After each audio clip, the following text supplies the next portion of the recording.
2025년 2월 22일 토요일 저녁 책쓰기 책 읽어드립니다. 유혹하는 글쓰기 스티븐 킹 지음 김진준 옮김 저자 스티븐 킹에 대해 읽어드리겠습니다. 1947년 메인주 포틀랜드에서 태어났다. 1974년 장편 캐리로 데뷔한 이래 지난 20여 년간 샤이닝, 쿠조, 돌로레스 클레이본, 불면증 등 무려 50여 편의 소설을 출판했다. 대부분의 작품은 출판되기가 무섭게 전 세계로 번역되어 수천만 부씩 팔려나가는 초대형 베스트셀러들이다. 또한 40여 편 이상이 영화나 TV 드라마로 만들어져 많은 사랑을 받고 있다. 최근 작품으로 내 영혼의 아틀란티스, 톰 고든을 사랑한 소녀, 자루 속의 뼈, 그린 마일 등이 있다. 그는 오 헨리 문학상 작품집 1999년 최고의 소설의 심사위원으로도 참여했으며 현재 소설가인 아내 테비사 킹과 함께 메인주의 벵거에서 살고 있다. 목차를 읽어드리겠습니다. 머리말 하나, 머리말 둘, 머리말 셋.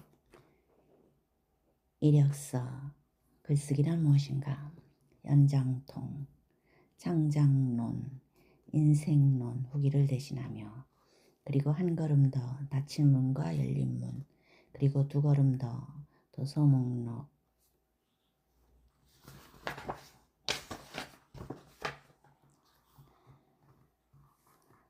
본문의 일부를 읽어드립니다. 이력서. 이제부터 이야기할 내용은 어린 시절의 기억들이다. 그리고 그때보다는 좀 더 분명하게 생각나는 시절. 즉 사춘기와 청년기의 사파들도 곁들였다. 그렇다고 자서전은 아니다. 일종의 이력서라고나 할까. 작가의 자질은 타고나는 것이다. 그러나 특별한 자질을 말하는 것은 결코 아니다. 수많은 사람들이 적어도 조금씩은 문필가나 소설가의 재능을 갖고 있으며 그 재능은 더욱 갈고 닦아 얼마든지 발전시켜 나갈 수 있다고 나는 믿는다.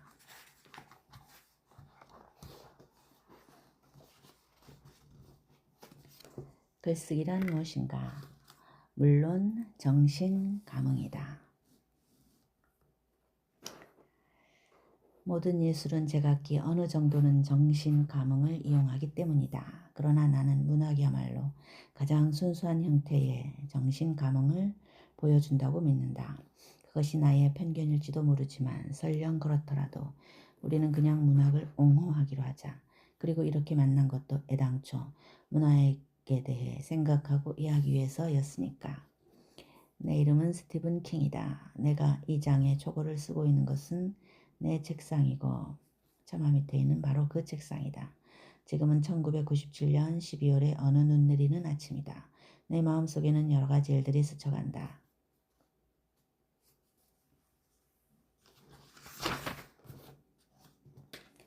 나는 대개 차 안에서 오디오북을 듣고 축약본은 형편없다고 생각하므로 반드시 원본 그대로인 것을 고른다. 어디에 가든지 책 한 권을 들고 다닌다. 언제 어느 때 탈출구가 필요할지 모르기 때문이다. 고속도로 톨게이트 앞에 자동차 행렬이 길게 늘어서 있을 때도 있고 수강 취소 신청서에 지도교수의 서명을 받으려고 어느 따분한 대학 건물의 복도에서 15분쯤 기다려야 할 때도 있고 그 밖에도 공항 대합실에서 비오는 오후의 빨래방에서 그리고 귀중한 신체 일부를 난도질 당하려고 최악의 장소인 병원을 찾았는데 의사가 지각하는 바람에 꼬박 30분을 허비해야 할 때도 있다. 그럴 때마다 책은 필수품이 아닐 수 없다. 만약에 내가 한 곳에서 다른 곳으로 가기 전에 연옥에서 시간을 보내야 하더라도 그곳에 대출 도서관 하나만 있다면 얼마든지 견딜 수 있을 것이다.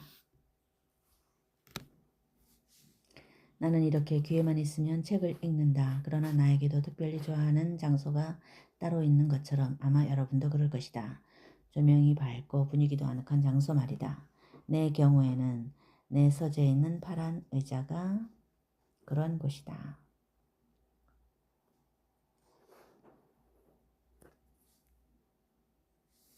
자, 그렇다면 이제 내가 신호를 전송하기에 제일 좋은 장소에 와 있듯이 여러분도 각자 마음에 드는 수신 장소에 있다고 치자. 지금부터 우리는 정신력을 이용하여 거리뿐만 아니라 시간까지 뛰어넘어야 한다. 별로 어려운 일은 아니다. 우리가 지금도 디킨스나 세익스피어는 물론이고 헤로도토스의 책까지 읽을 수 있는 것을 보면 1997년과 2000년 사이의 간격쯤은 아무것도 아니니까 지금부터 시작이다. 진짜 정신 감흥을 시도해 보는 것이다.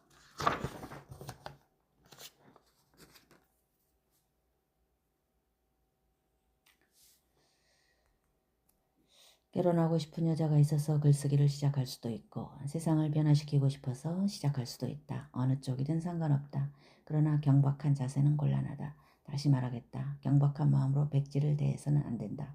그렇다고 경외감을 가지라는 뜻은 아니다. 정치적으로 올바른 말만 쓰라는 것도 아니고 유머 감각을 버리라는 것도 아니다. 글쓰기는 인기 투표도 아니고 도덕의 올림픽도 아니고 교회도 아니다. 그러나 글쓰기라는 세차를 하거나 눈화장을 하는 것과는 분명히 다른 일이다. 여러분이 글쓰기를 진지하게 생각한다면 이제 본격적인 이야기를 시작해보자. 진지해질 수 없거나 진지해지기 싫다면 당장 이 책을 덮어버리고 다른 일을 하는 편이 나을 것이다. 예를 들면 차를 닦는 것도 좋겠다. 현장통. 내가 하고 싶은 말은 글쓰기에서도 자기가 가진 최선의 능력을 발휘하려면 연장들을 골고루 갖춰놓고 그 연장통을 들고 다닐 수 있도록 팔심을 기르는 것이 좋다는 것이다. 그렇게 해놓으면 설령 힘겨운 일이 생기더라도 김이 빠지지 않고 냉큼 필요한 연장을 집어들고 곧바로 일을 시작할 수 있다.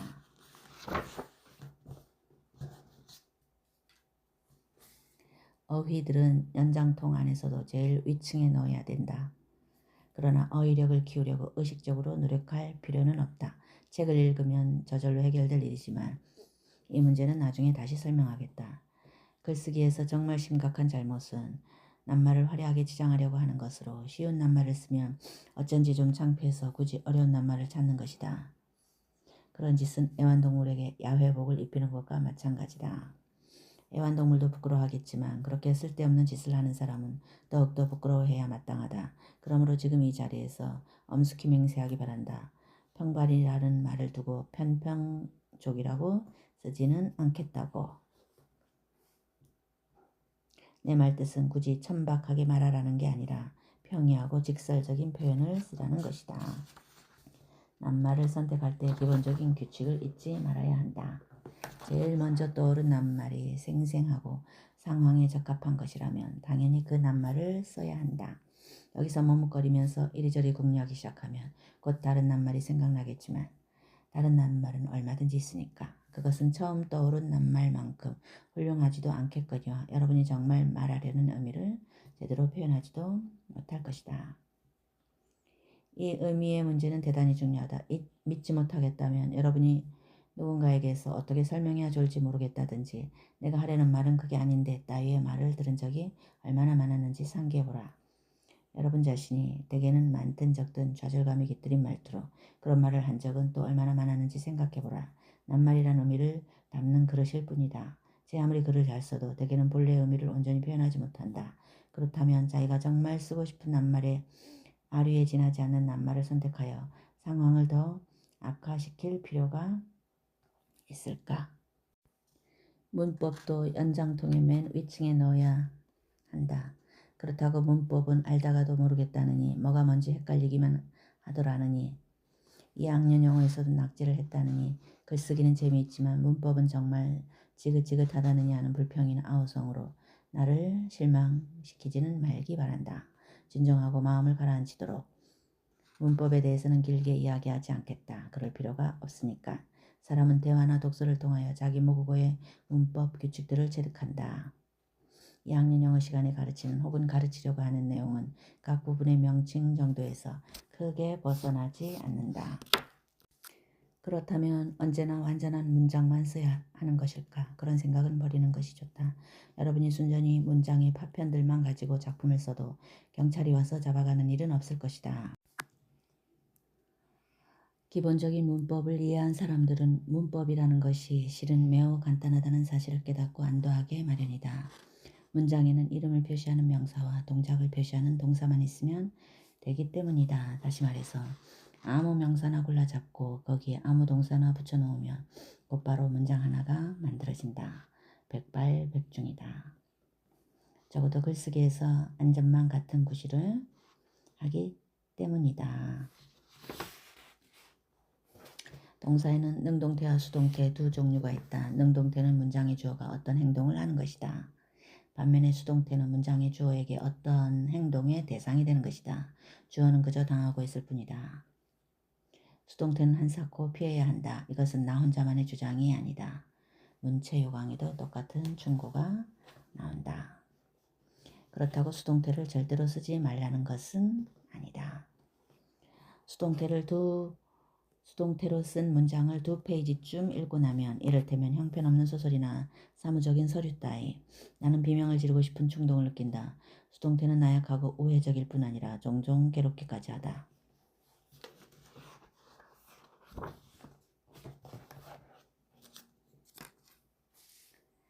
문법적으로 올바른 문장만 연달아 쓰다 보면 글이 너무 딱딱해져 유연성을 잃게 된다. 언어의 결벽주의자들은 이런 말을 듣기 싫어하고 죽을 때까지 부정하겠지만 이것은 엄연한 사실이다. 어느도 날마다 넥타이를 메고 정장 구두를 신을 필요는 없다. 소설의 목표는 정확한 문법이 아니라 독자를 따뜻이 맞이하여 이야기를 들려주는 것, 그리고 가능하다면 자기가 소설을 읽고 있다는 사실조차 잊게 만드는 것이다. 한 문장으로 이루어진 문단은 글보다 말에 더 가까운 것이고 그것은 좋은 일이다. 글쓰기는 유혹이다. 좋은 말솜씨도 역시 유혹의 일부분이다.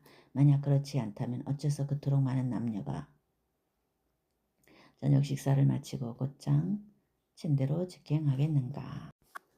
창작론. 나는 소설이란 땅속의 화석처럼 발굴되는 것이라고 믿는다. 소설은 이미 존재하고 있으나 아직 발견되지 않은 어떤 세계의 유물이다. 작가가 해야 할 일은 자기 연장통 속의 연장들을 사용하여 각각의 유물을 최대한 온전하게 발굴하는 것이다.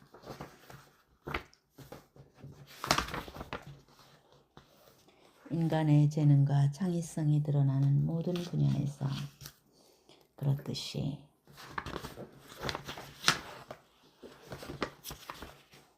작가들의 양상도 피라미드 형태를 이룬다.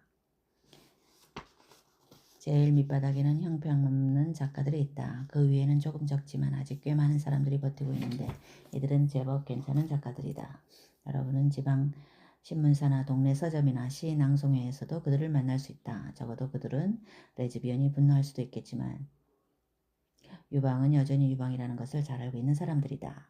그 위로 가면 숫자가 훨씬 줄어든다. 그들이야말로 정말 훌륭한 작가들이다. 그리고 그 위에는 거의 대부분의 작가들을 내려다보는 높은 자리에는 셰익스피어와 포크너와 예이츠와 쇼와 휴드라 웰틱 같은 작가들이 있다. 그들은 천재이며 거룩한 우연의 산물이다. 우리처럼 평범한 사람들은 그런 재능을 갖기는커녕 제대로 이해하지도 못한다. 아니, 대부분의 천재들은 자기 자신조차도 이해하지 못한다. 그래서 많은 천재들이 불행한 삶을 살아가면서 자기들은 결국 우연히 빚어낸 괴물에 불과하다고 느낀다. 지적인 일을 한다는 점에서 다를 뿐 어쩌다가 예쁜 광대뼈와 시대의 이미지에 맞는 유방을 타고난 패션 모델처럼 그들도 우연히 그렇게 태어났던 것이다. 나는 지금 간단한 2가지 명제를 염두에 두고 이 책의 중심부에 접근하려 한다. 첫째, 좋은 글을 쓰려면 기본을 어휘력, 문법, 그리고 문체 요소들을 잘 익히고 연장통의 3번째 층에 올바른 연장들을 마련해둬야 한다. 둘째, 형편없는 작가가 제법 괜찮은 작가로 변하기란 불가능하고 또 훌륭한 작가가 위대한 작가로 탈바꿈하는 것도 불가능하지만 스스로 많은 정성과 노력을 기울이고 시의적절한 도움을 받는다면 그저 괜찮은 정도였던 작가도 훌륭한 작가로 거듭날 수 있다. 그러나 유감스럽게도 이런 생각에 반대하는 비평가나 정작 교사들이 많다. 정치적으로는 개방적이지만 자기 분야에서는 갑각류와 같은 사람들이다.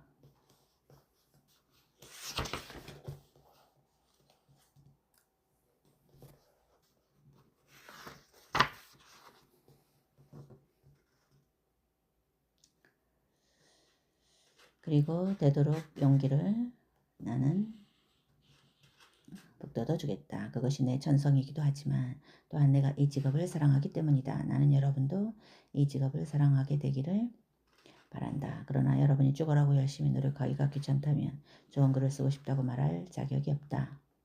차라리 제법 괜찮은 수준에서 만족하면서 그나마 그것도 다행으로 여기도록 하라. 뮤즈는 분명히 존재하지만 여러분의 지필실에 너울너울 날아들어 여러분의 타작이나 컴퓨터의 창작을 도와주는 마법의 가루를 뿌려주는 일은 절대로 없다. 뮤즈는 땅에서 지낸다. 그는 지하실에서 살고 있다. 그러므로 오히려 여러분이 뮤즈가 있는 곳으로 내려가야 한다. 그리고 내려간 김에 그의 거처를 잘 마련해줘야 한다. 다시 말해서 낑낑거리는 힘겨운 노동은 모두 여러분의 몫이라는 것이다. 그러나 그에게는 영감을 주는 능력이 있다. 그러므로 여러분이 밤을 꼴딱꼴딱 새워가며 모든 노고를 혼자 도맡는 것도 기꺼이 감수해야 한다.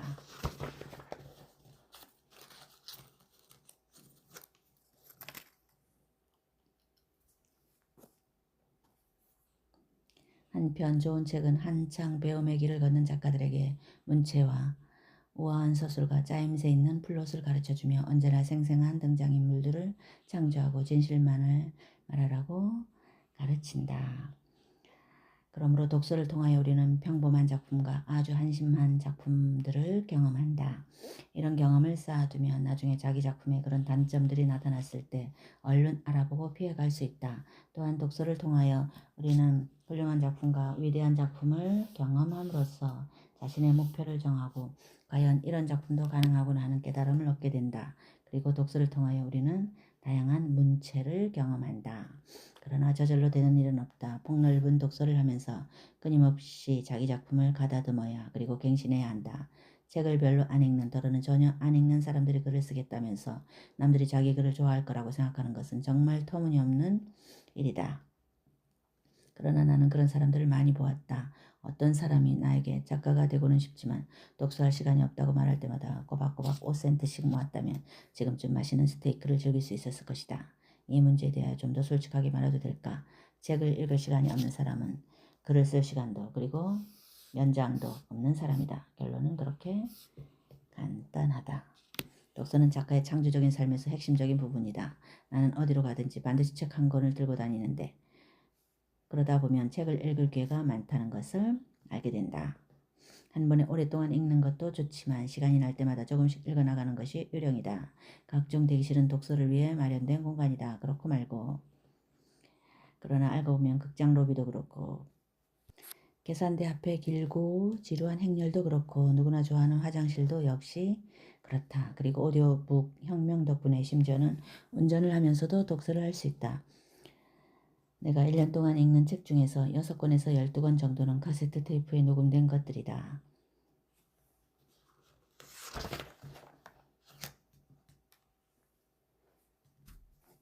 작가가 되려면 상상력이 충만한 삶을 위해 본격적으로 정신을 가다듬어야 한다. 그렇다면 헤랄드와 키스 오브 맨과 제이 레노는 포기할 수밖에 없다. 독서를 하려면 시간이 필요한데 브라운과는 너무 많은 시간을 빼앗기 때문이다. 텔레비전에 대한 덧없는 요구를 벗어던진 사람들은 대개 책 읽는 시간이 즐겁다는 사실을 새삼 깨닫게 마련이다. 나는 저 끊임없이 짓거리는 바보 상자를 꺼버리기만 하면 작품의 질은 물론 삶의 질까지 향상된다고 주장하고 싶다.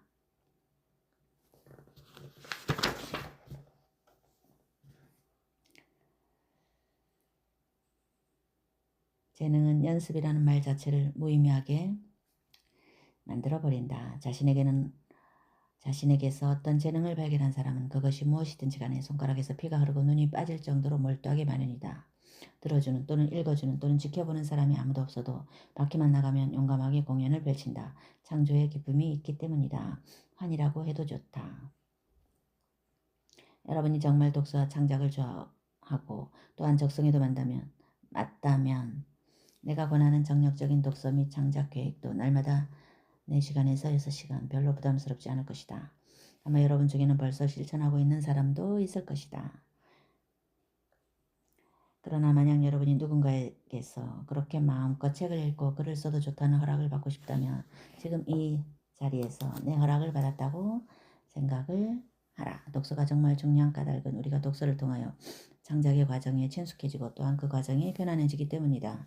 책을 읽는 사람은 작가의 나라에 입국하는 각종 서류와 증명서를 갖추는 셈이다. 꾸준히 책을 읽으며 언젠가는 자의식을 느끼지 않으면서 열심히 글을 쓸 수 있는 어떤 지점에 혹은 마음가짐에 이르게 된다. 그리고 이미 남들이 써먹은 것은 무엇이고 아직 쓰지 않은 것은 무엇인지, 진부한 것은 무엇이고 새로운 것은 무엇인지, 여전히 효과적인 것은 무엇이고 지면에서 죽어가는 혹은 죽어버린 것은 무엇인지 등등에 대하여 점점 더 많은 것들을 알게 된다. 그리하여 책을 많이 읽으면 읽을수록 여러분이 펜이나 워드 프로세서를 가지고 쓸데없이 바보짓을 할 가능성도 점점 줄어드는 것이다.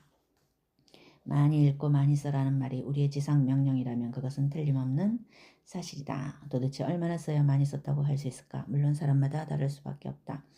이 문제와 관련하여 내가 좋아하는 일화 중에는 사실이라기보다 전설에 가깝지만 제임스 조이스에 대한 이야기도 있다.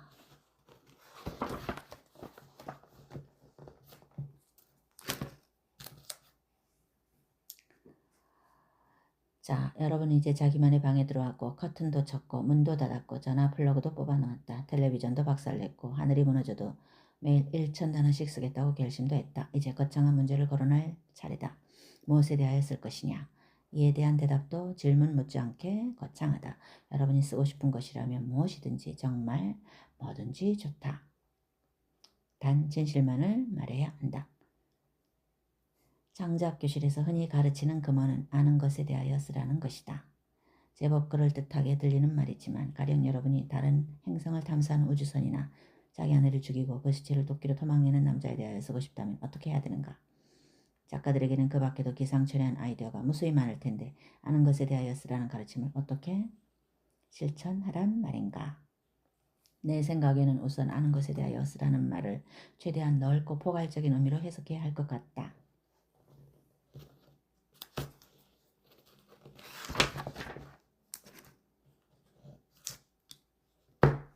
문학적 우수성에 이끌려 소설책을 구입하는 사람은 별로 없다. 그들이 원하는 것은 비행기에 가지고 탈만한 재미있는 이야기다. 처음부터 마음을 사로잡고 놓아주지 않아서 끝까지 책장을 넘기게 만드는 그런 소설 말이다. 그렇게 되려면 책 속에 나오는 등장인물이나 그들의 행동이나 주변 환경이나 대화 내용 등이 독자들에게 어쩌지 낯익은 것들이어야 한다고 나는 생각한다.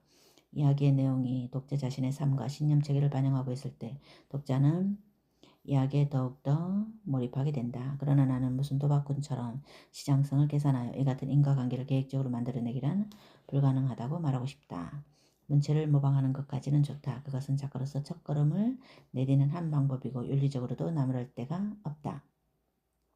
사실 불가피한 일이기도 하다. 작가들의 발달 과정에서 각 단계를 구별짓는 요소가 바로 모방이기 때문이다.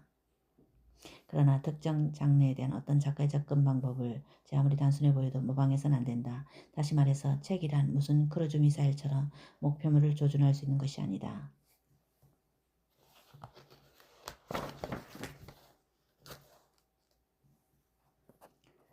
독자들이 이야기 속으로 들어온 것처럼 느끼게 만들려면 등장인물의 겉모습보다 장소와 분위기를 묘사하는 것이 훨씬 더 중요하다고 나는 생각한다. 내가 말하는 탁월한 묘사는 모든 것을 한꺼번에 말해주는 몇 개의 엄선된 사실들을 제시하는 것이다. 그런 것들은 대개 머리에 처음 떠오르는 사실들이다. 적어도 출발점으로는 손색이 없을 것이다. 나중에 바꾸거나 덧붙이거나 빼고 싶으면 얼마든지 그럴 수 있다. 그래서 수정 작업이 필요한 거니까. 그러나 여러분 아마도 처음에 떠올랐던 사실들이 가장 진실하고 가장 훌륭하다는 것을 깨닫게 될 것이다. 묘사는 흔히 부족해지기도 쉽지만 또한 지나치게 많아지기도 쉽다는 점을 잊지 말아야 한다. 혹시 미심쩍다면 독서를 통하여 얼마든지 확인할 수 있을 것이다. 아마 모자랄 때보다 넘칠 때가 더 많을 것이다. 직유법을 비롯한 여러 가지 비유적 표현은 소설의 주된 즐거움 중에 하나다. 쓰는 것도 즐겁고 읽는 것도 즐겁다. 적확한 직유법은 낯선 사람들 틈에서 옛 친구를 만난 것 같은 기쁨을 준다. 묘사를 잘하는 비결은 명료한 관찰력과 명료한 글쓰기인데 여기서 명료한 글쓰기란 신선한 이미지와 쉬운 말을 사용하는 것이다. 그리고 좋은 소설의 기본 원칙 가운데 하나는 독자에게 어떤 내용을 설명하려 하지 말고 직접 보여주라는 것이다. 솔직하지도 않으면서 작가가 되겠다고 하는 것이 더 큰 문제다. 말은 추하든 아름답든 성격의 지표다. 그리고 때로는 답답한 방 안에 붙어드는 한 가닥 신선한 바람이 될 수도 있다. 궁극적으로 중요한 것은 여러분의 소설 속에 나오는 말이 점잖으냐 상스러우냐 하는 문제가 아니다. 그 말이 독자들에게 어떻게 들리느냐가 문제일 뿐이다. 자신의 작품이 진실하게 들리기를 바란다면 진실하게 말해야 한다. 그러나 더 중요한 것은 입을 다물고 남들이 말하는 것을 듣는 일이다. 지금까지 우리는 좋은 소설을 쓰기 위한 기본적인 방법들을 살펴보았는데 그 모든 내용은 결국 두 가지로 귀결된다. 연습이 가장 중요하다는 것, 그러나 연습처럼 지루하지 않고 오히려 즐거워야 한다는 것, 그리고 진실을 망각해서는 안 된다는 것이다. 묘사와 대화와 등장인물을 창조하는 모든 기술도 궁극적으로는 명료하게 보거나 들은 내용을 역시 명료하게 옮겨 적는, 그리고 그 불필요하고 지긋지긋한 부사들 안 쓰는 일로 귀결된다. 작품을 쓰면서 완고하고 보수적일 필요는 조금도 없다. 어떤 방식을 택하든 간에 언젠가는 자기가 쓴 것을 앞에 놓고 얼마나 잘 썼는지 점검해 봐야 한다는 것을 명심하라. 이때 독자들이 읽기에 큰 불편이 없다는 확신을 가질 수 없다면 그 작품은 절대로 여러분의 서재나 집필실 밖으로 내보내지 말아야 한다. 언제나 독자를 만족시킬 수는 없다. 아니, 일부 독자도 언제나 만족시킬 수는 없다. 그러나 적어도 가끔은 일부 독자라도 만족시키려고 노력해야 한다. 이 말은 아마 윌리엄 셰익스피어가 했던 것 같다. 그리고 날마다 비평을 듣게 되면 항상 문을 열어놓고 글을 써야 하는데 내 생각에 그것은 목적에 어긋나는 일이 아닐 수 없다. 웨이터가 도시락을 들고 살금살금 오두막으로 다가왔다가 역시 사려깊게 살금살금 물러가는 것이 우리에게 무슨 소용이 있겠는가. 어차피 밤마다 진행 중인 작품을 소리내어 읽어줘야 할 텐데, 혹은 일일이 복사하여 나눠줘야 할 텐데, 그리고 다른 작가 지망생들은 작품 분위기는 마음에 들지만 방울이 달린 돌리에 그 모자는 어떤 상징적 의미가 있느냐고 꼬치꼬치 캐물을 텐데 말이다. 그렇게 되면 항상 설명을 해줘야 한다는 부담감이 떠나지 않을 텐데 내가 보기에 그것은 창조적 에너지를 엉뚱한 일에 낭비하는 셈이다. 화석의 형태가 마음속에 아직 선명할 때 마치 무엇에 쫓기듯 부지런히 글을 써야 하는데 그 시간에도 자신의 글과 의도에 대해 끊임없이 질문을 던지게 될 테니까 창작 교실에서는 잠깐 방금 그 대목의 의미를 설명해 봐 하고 캐무는 일이 너무나 많다. 이 책 유혹하는 글쓰기를 처음 집필하기 시작한 것은 1997년 11월이나 12월이었는데 대부분의 책들은 3개월쯤이면 초고를 완성할 수 있지만 이번 책은 18개월을 넘긴 뒤에도 절반밖에 쓰지 못한 상태였다. 소설을 쓰는 일은 거의 언제나 즐거운 작업이지만 비소설은 낱말 하나하나가 일종의 고문이었다. 이때까지 끝마친 내용은 내 인생에서 나를 지금의 이런 작가로 만들어준 사건이나 사정들을 밝힌 회고록, 이력서와 같은 기술적인 측면들을 적어도 내가 가장 중요하다고 생각하는 것들을 설명한 부분 연장통이었다. 이제 남은 것은 이 책의 핵심에 해당하는 창작론이었는데 여기서 나는 각종 강연이나 세미나에서 자주 받던 질문들에 대하여 답변하고 싶었다. 글쓰기는 내 삶을 더 밝고 즐겁게 만들어주는 것이다. 글쓰기의 목적은 돈을 벌거나 유명해지거나 데이트 상대를 구하거나 잠자리 파트너를 만나거나 친구를 사귀는 것이 아니다. 궁극적으로 글쓰기란 작품을 읽는 이들의 삶을 풍요롭게 하고 아울러 작가 자신의 삶도 풍요롭게 해준다. 글쓰기의 목적은 살아남고 이겨내고 일어서는 것이다. 행복해지는 것이다. 행복해지는 것. 이 책의 일부분은 어쩌면 너무 많은 부분이 내가 그런 사실을 깨닫게 된 과정을 설명하고 있다. 그리고 많은 부분이 나보다 더 잘할 수 있는 방법을 설명한 내용이다. 나머지는 이 부분이 가장 쓸모있는 부분일지도 모른다. 허가증이랄까, 여러분도 할 수 있다는, 여러분도 해야 한다는, 그리고 시작할 용기만 있다면 여러분도 해내게 될 것이라는 나의 장담이다. 글쓰기는 마술과 같다. 창조적인 예술이 모두 그렇듯이 생명수와도 같다. 이 물은 공짜다. 그러니 마음껏 마셔도 좋다. 부디 실컷 마시고 허전한 속을 채우시기를.